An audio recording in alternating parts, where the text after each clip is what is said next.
habla con Roberto Ramirez.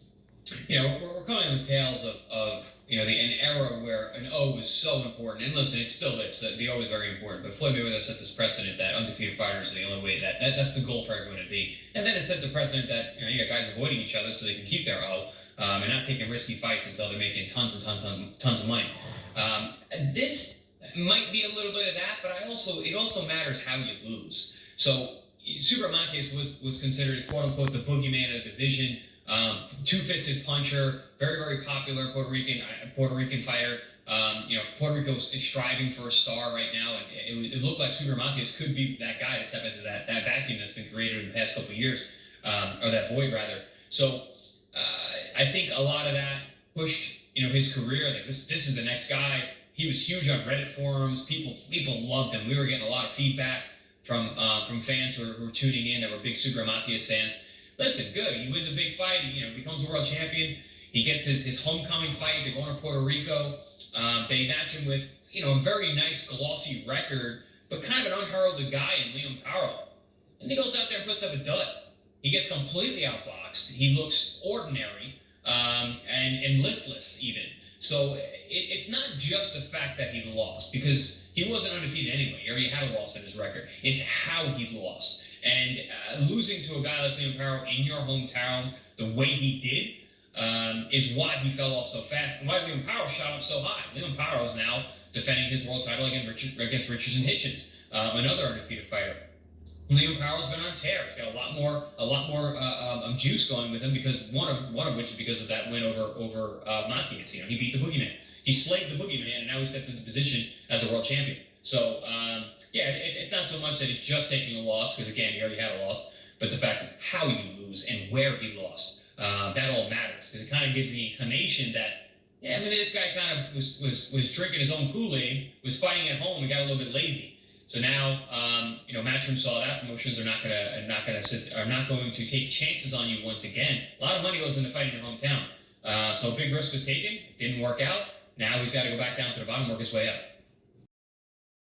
Hello, amigos, and welcome to another episode of Inside the Ropes with Coach Mario. Coach Mario, owner and head coach of Warriors Pride Boxing Academy here in Miami, Florida.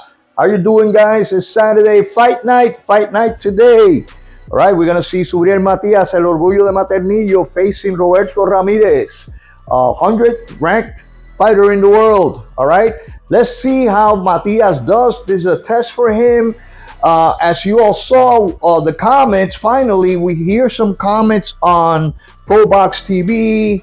The other day, I saw Juan Manuel Marquez and some of the other members of the ProBox Spanish TV program on YouTube, mentioning the things that Matias needs to do in order to get back to the winning track, in order to get back to becoming a world champion again. As you all saw, as you all heard, what Chris Algieri, and if you want to watch the ProBox TV episode on Matias' return, you can go ahead and do so. And you can also listen to Paulie Malinagi's comments regarding the opportunities that Subriel Matias has and why has he falling from the pedestal where most Puerto Ricans, where most fans all over the world, because not only Puerto Ricans actually loved Matias, he had a worldwide following, a worldwide fan base. People from all over the world. You could see YouTube channels from Europe, from England. I've heard of a lot of YouTube content creators that talk about boxing, talk about Subriel Matias, how exciting of a fighter he was. And the Subriel Matias that showed up the night against Liam Powell was not the Subriel Matias we all know.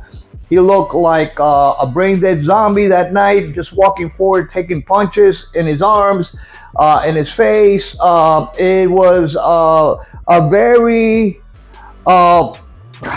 disheartening situation, not only for Matias and his fans, but for those who actually were banking on Matias to become the next great fighter from the island of Puerto Rico. Such a glorious island with such a glorious heritage in boxing and legacy in boxing, the history of great boxers from Puerto Rico. So he fell from grace, all right? Now, I'm gonna be really brief today because I have made several videos regarding all these issues, all the questions that I I would love to ask Subriel Matias. So I would love somebody to ask, not me. All right. I don't care really about being out there and trying to gain fame by interviewing fighters. That's not my thing, guys. I'm just an analyst, a boxing commentator. I'm a boxing coach. I do what I like is actually commenting on fights, on boxers, on upcoming fights, breakdowns of fights, so on and so forth. All right, that's what I love to do. I like to see the technical part of a fight. I like to break it down. I actually have a really good eye on boxers coming up, and I can basically tell you who's going to be a fighter that's going to make it, or who's a fighter that's not. Sometimes I'm wrong, but most of the times I'm right. But anyway, getting back to Subriel Matias and Roberto Ramirez tonight, like I said before, is this a test? Is this a way of his management company to actually see if Subriel Matias still got it, if he still has that fire burning inside of him to become a champion again? I don't know. I don't see it. To be honest with you, he looks way too comfortable. And I hope that, that is just misleading, something misleading. I like to see fighters that look hungry, that look wanting to get some payback. It seems he is not even phased with his loss to Liam Paro. He takes it as a nonchalant type of attitude of losing in front of his people, and that was something that actually all his fans, most of his fans, and those fans, I'm talking about those fans that really know a little bit about boxing, that follow him, they felt let down, guys. Honestly, and I'm not here to criticize Matias. I'm just telling you the facts.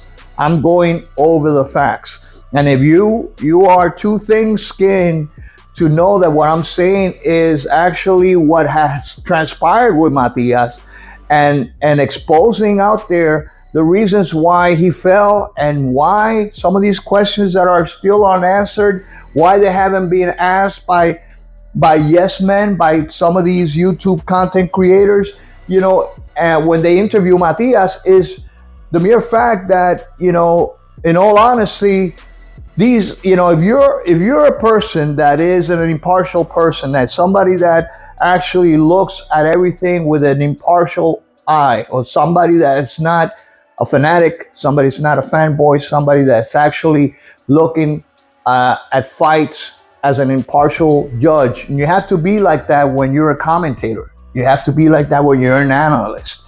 You see Punch Drunk videos with Teofimo Lopez, how much of a fanboy he is with Teofimo Lopez. And you hear my videos when I was talking about Subriel Matias, you could tell I really was excited about Matias. I'm still have faith in him. But I have to be honest with you guys. I have to be honest with my listeners. I have to be honest with myself. I can't be blowing smoke up your butts and telling you all kinds of shit that you want to hear when we don't address the issues and the problems that Matias has. Matias has big problems, my friends. Big problems. And the problems that we're talking about is he's fighting a 100th ranked fighter. What do you think that is? It might be nobody else wants to fight him. Either that, or his promotional team is doing a really crappy job.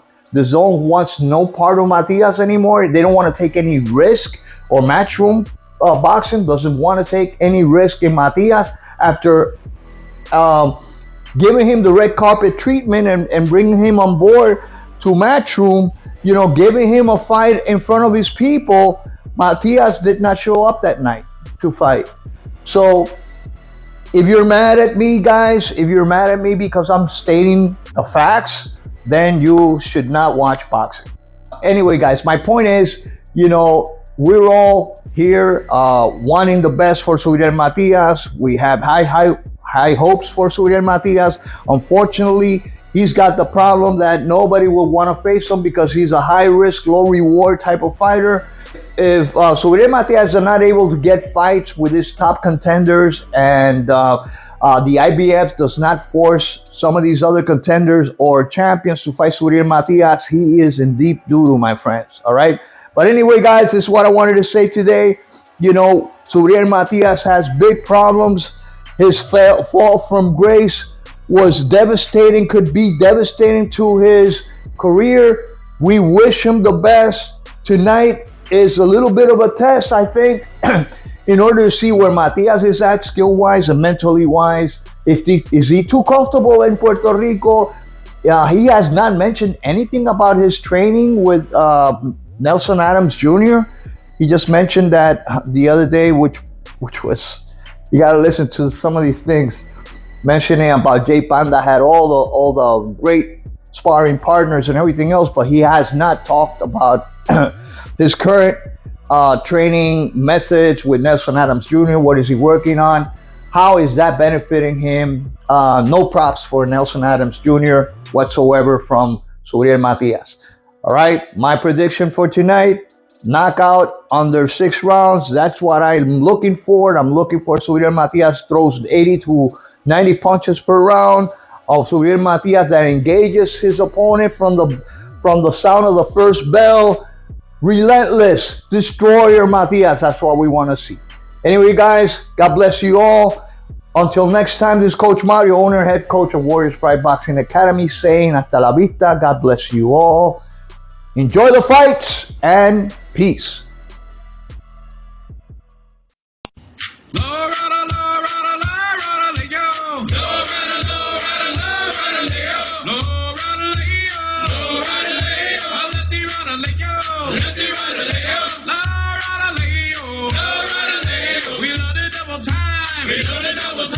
We do it all the time. We do it all the time. Up in the morning with the bloodshot eyes. Up in the morning with the bloodshot eyes. Now it looks like another tequila sunrise. It looks like another tequila sunrise. Stumbled and staggered into the head.